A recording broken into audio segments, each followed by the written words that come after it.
Депутат Алтынбек Сулайманов жогорку кеңештин жалпы жыйынында өнөр жай, энергетика жана жер ресурстары боюнча мамлекеттик комитеттин төрагасынын орун басары Карыбек Ибраевди жалган айтып жатат деп айыптады. Анын уран казууга лицензия алган компаниялар менен сүйлөшүүлөр жүргүзүлгөн жок дегенин Сулайманов төгүндөп башыбызды айлантпаңыз деди. Буга чейин жогорку кеңештин депутаты Алмамбет Шыкмаматов дагы Карыбек Ибраевди уран казган компаниянын адвокаты деп атаган. ГКПНдин мына орун басары Алмамбет Насырканович жакшы айтып атат, адвокат деп. Бул киши жалган айтып атат, эч ким менен сүйлөшкөн эмес деп. Сүйлөшүлгөн бүт компания менен. Кожобек Жайчыбекович, сиз тактап койсоңуз, сүйлөшүлгөн жана лицензия алган компаниялар менен. ГКПНдин орун басары жалганды айтып, бул жерде депутаттардын башын айландырып атат. Сиз туура эмес сүйлөп атасыз.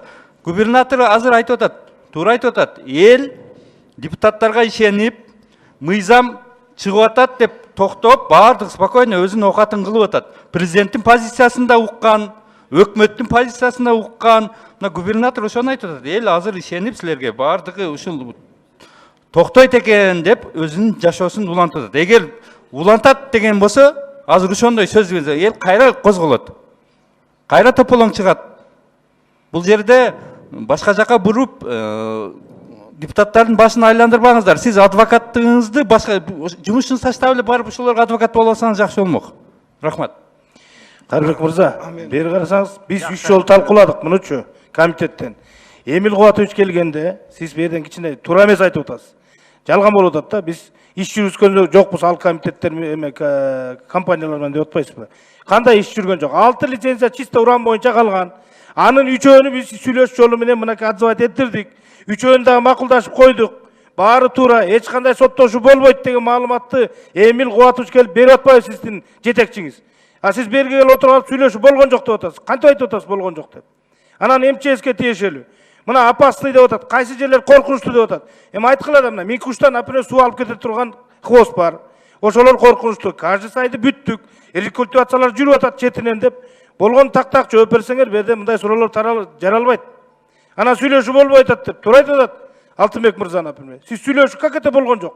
Анан сиз айтып атасыз, өкмөт сунуш бергенбиз сырьёну чийки затты деп. Ал корутунда да жок, ал кийин келип түшкөн. Ал сиздердикинде жок мурунку корутундуңарда. Тура жооп бергиле да анан. Туура эмес жооп берип алып, бүт депутаттар заблуждение кылып атасыз. Тем более үчүнчү окууда.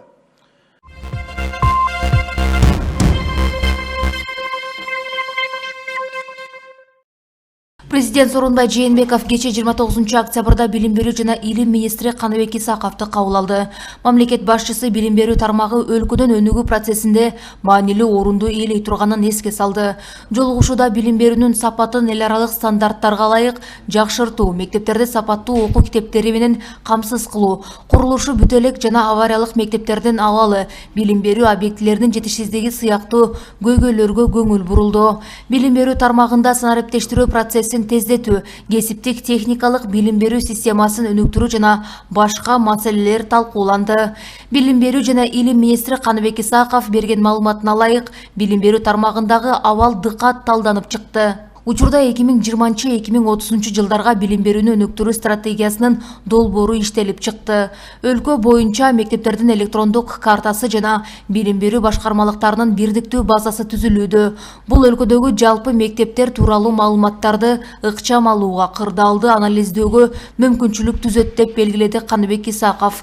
Ал өлкө аймактарын кыдырып, авариялык абалдагы мектептердин жеринен көрүп, таанышып жатканын маалымдады. Министр белгилегендей, билим берүү тармагын санариптештирүү процесси улантылат.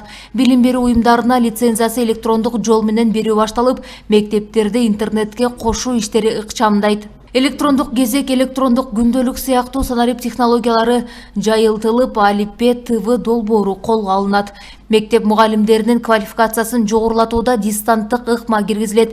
Келечек мектеби долбоорун ишке ашыруунун алкагында мектеп окуучуларын дүйнөлүк олимпиадаларга чыгаруу максаттары бар.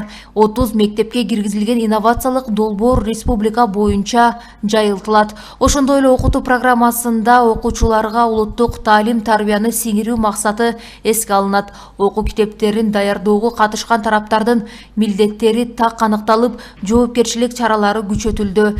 Министр маалымдагандай жогорку окуу жайларды эл аралык талаптарга ылайыктоо багытында стимулдаштыруу иштери күчөтүлөт. 2024 жылга чейин Кыргызстандын жогорку окуу жайларын эл аралык рейтингге алып чыгуу пландалууда. Октябрь айынан тартып жогорулаган мугалимдердин айлык акысы тууралуу коомчулукта талкууну эске алып, министр Каныбек Исаков айлык акыны жогорулатуунун көрсөткүчтөрү боюнча түшүндүрүү иштери жүргүзүлүп жаткандыгын билдирди.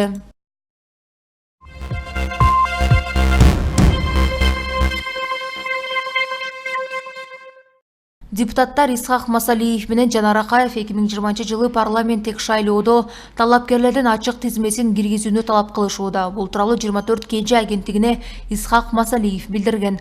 Анын айтымына ачык тизме киргизүү менен шайлоочу партияга гана эмес, анын өкүлдөрүнүн ар бирине добушун бере алат. Мисалы, шайлоочу добуш берүү үчүн кабинага кирет. Ал партиялардын тизмеси жана депутаттык мандат ала турган талапкерлердин толук тизмеси жазылган бюллетендерди көрөт. Анда жогорку кеңешке ким татыктуу деп ойлосо, ошого добуш беришет. Добуш берүү компьютердин жардамы менен ишке ашат. Биз шайлоочулардын тизмеси жазылган оролгон кагаздарды чыгара албайбыз да. Мындан улам баары максималдуу түрдө оптимизацияланат. Биз бул ыкманы 2020 жылы колдонууга аракет кылабыз, деди Исхак Масалиев.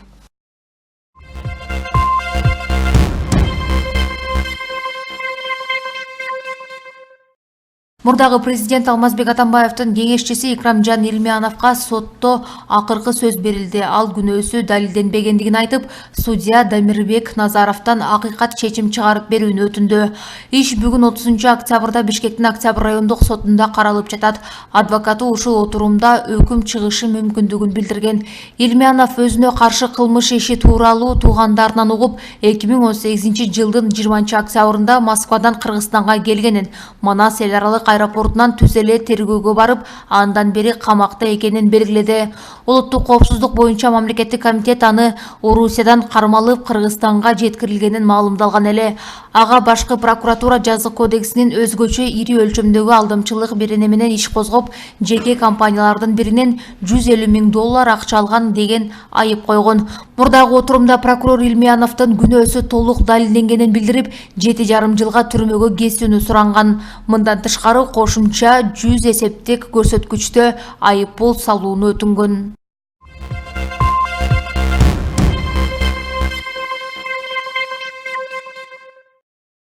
Акыйкатчы Токон Мамутов Алмазбек Атамбаевдин жан сакчысы Канат Сагынбаевдин атасы. Бул тууралуу Акыйкатчы институтунун басма сөз кызматы кабарлады.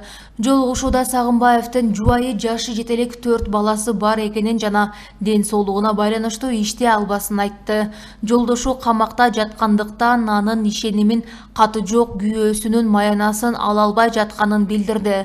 Учурда Акыйкатчы институту бул маселелерди чечүү иштерин баштады. Эске салсак, 26 сентябрда 1 май райондук соту УКМКнын 9 кызматынын кызматкери Канат Сагынбаевди СИЗО 1ге 9 декабрга чейин камакта калтырган.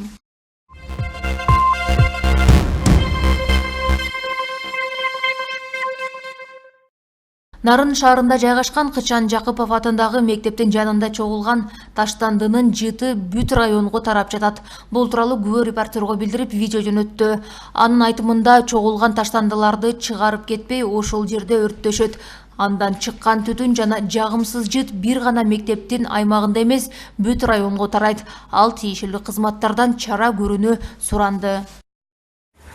Нарын шаарында жүрөбүз. Ушундай билимкана бар экен, Кычан Жакыпов атындагы мектеп экен. Бардыгы жакшы экен. Анан бул жагында мындай жер бар экен, котельныйдын тегереги. Ушундай мусор экен, ушундай сасык. Ушунча мусор бар жерде. Кичине иш кылып калдык эле, тим эле невозможно. Ушуну бир тиешелүү органдарга бир көзөмөлгө алып койгонушуна суранып айтат элек. Муну менен эми өрттөп коет экен. Өрттөгөндө канча түтүн, чаң, сасыктын баары шамал менен учат экен. Муну менен билимканадагы окуган мектептеги балдар гана эмес, мына бул тегеректе жашаган бардык адамдарга, бардык Нарын шаарына учат. Ушунча сасык мусорду бир көзөмөлгө алып, мэрби же мектептин директору бир көзөмөлгө алып койсо жакшы болчу да экен.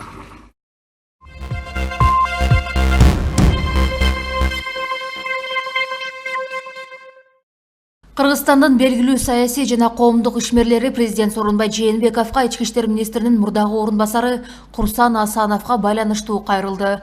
15 адамдын колу коюлган катта Асанов Койташ окуясы учурунда туура иш кылганы, мыйзам бузбаганы айтылат. Катка кол койгондор: Медеткан Шеримкулов, Абдыганы Эркебаев, Өмүрбек Текебаев, Феликс Кулов, Темир Сариев, Камчыбек Ташиев, Кубатбек Байболов, Марат Иманкулов, Абдыгул Чотбаев, Асия Сасыкбаева, Каныбек Осмоналиев, Камила Талиева, Эркин Бөлөкбаев, Жылдызкан Жолдошова, Жолборс Жоробеков. Мурдагы өкмөт башчы Феликс Кулов азаттыктын суроосуна жооп берип жатып, төмөнкүлөргө токтолгон. Менимче Курсан Асановдо күнөө жок. Балким процесстик жагынан анча-мынча кемчилик бар. Бирок ошол кездеги абал кандай болчу? Баары билет да. Шашылыш болгон. Эми соттон көрөбүз да. Чыккынчылык кылды деп жатышат. Бирок иштен алууга андай берене жок. Асанов 7-8 августта Койташта Атамбаевди кармоо операциясында милициянын кызыкчылыгын сатты жана ишеништен кетти деген жүйө менен кызматтан алынган. Кийин ага карата жазык кодексинин 321-несинин кызмат абалынан кыянаттык менен пайдалануу негизинде кылмыш иши козголгон. Ишти аскер прокуратурасы тергеп жатат. 8 августтагы операция тууралуу Атамбаев кармалар алдында аны менен Асанов сүйлөшүп жаткан видео тараган.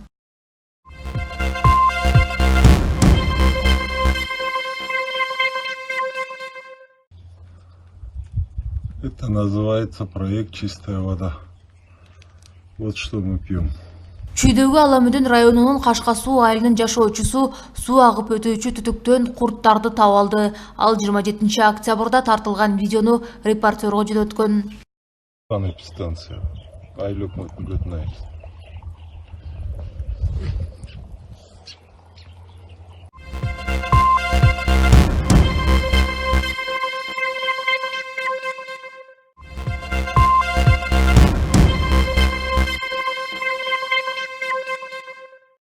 Баткенде 48 жаштагы киши айылдашын атып салды. Бул тууралуу Баткен милициясынан кабарлады.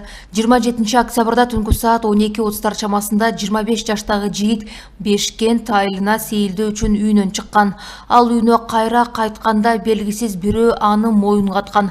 Жабырлануучу ооруканага бара жатып жолдон жан берди. Лейлек райондук ички иштер бөлүмүнүн кызматкерлери издөө иштеринин натыйжасында кылмышка шектүү 48 жаштагы маркумдун айылдашын кармашкан. Кармалган жарандан далил катары мылтык алынды. Адам өлтүрүү беренеси менен кылмыш иши козголуп, шектүү актылуу кармоочу жайга киргизилди. Учурда алардын ортосунда келип чыккан чырдын чоо жайы териштирилүүдө.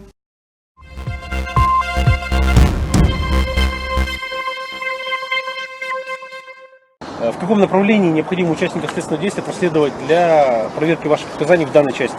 В направлении Пирсы, левый берег. И там стоит больница Светлана Тюремная, детский садик. Там вы что покажете участникам? Там что произошло? Я могу показать, Там куда я выкинул части. куда выкинуть части тела? Орусиянын жашоочусу 3 кишини өлтүрүп, алардын денесин жеген. Маркумдар МКАчынын тааныштары болгонун Байжи News Case жазат. Алар чогуу ичимдик ичип отурушуп, МКАчы бөтөлкөлөштөрүн бычак менен бир нече жолу сайгылаган. Алган жаратынан улам каза болгон 3 кишинин денесин бөлүктөргө бөлүп жеп турган. Тамакка колдонулбаган бөлүгүн көлгө ыргытып жиберчү. Кылмышкер каза болгон досунун биринин батирине көчүп барып, анын жакындарына маркумду иштегени башка шаарга кетти деп кабарлаган. Көп убакытка чейин кылмыштын бетин ачуу оңойго турган эмес. Себеби адамдарын өздүгүн аныктоого мүмкүн болбой калган. Полициядан белгилегендей, МКАчы кылмышкер адамдын этинен тышкары мышык, ит жана башка жаныбарларды дагы жеген. Санкт-Петербург шаарындагы Невск районунда турак үйлөрдүн алдында мыйзамсыз таштанды төккөн жайды уюштурган 4 кыргыз жараны кармалды. Анда райондун тургундары турак үйлөрүнүн жанындагы чогулган таштандылар боюнча арызданышкан. Жергиликтүү жашоочулардын айтымында 2018 жылдан бери юридикалык жак тарабынан ижарага алынган жер тилкесине жүк ташуучу унаалар аркылуу курулуш иштеринен чогулган таштандылар ташылат. Таштанды төгүлгөн жайды аймактын тургундарынан түзүлгөн топтун мүчөлөрү кароолго алат. Бирок ошого карабай таштандылардын көлөмү көбөйө берген. Райондук экономикалык полициясы 4 кыргыз жаранын кармап, ошондой эле таштандыны төгүп жүргөн КАМАЗдар табылган.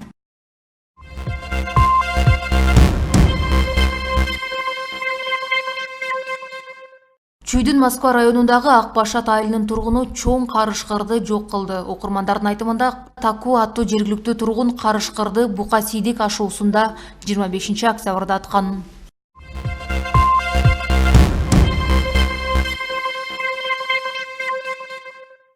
Талас облусунда документи жок ташылып келе жаткан 3,2 тонна күйүүчү май кармалды. Бул тууралуу экономикалык кылмыштарга каршы күрөшүү мамлекеттик кызматынан билдиришти.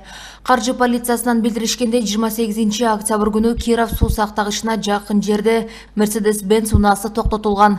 Ал текшерүүгө алынып, унаада күйүүчү май АИ 92 бензини толтурулган идиштер табылган. Ал идиштерде жалпы 3,2 тонна бензин болуп, күйүүчү майдын тийиштүү документтери болгон эмес.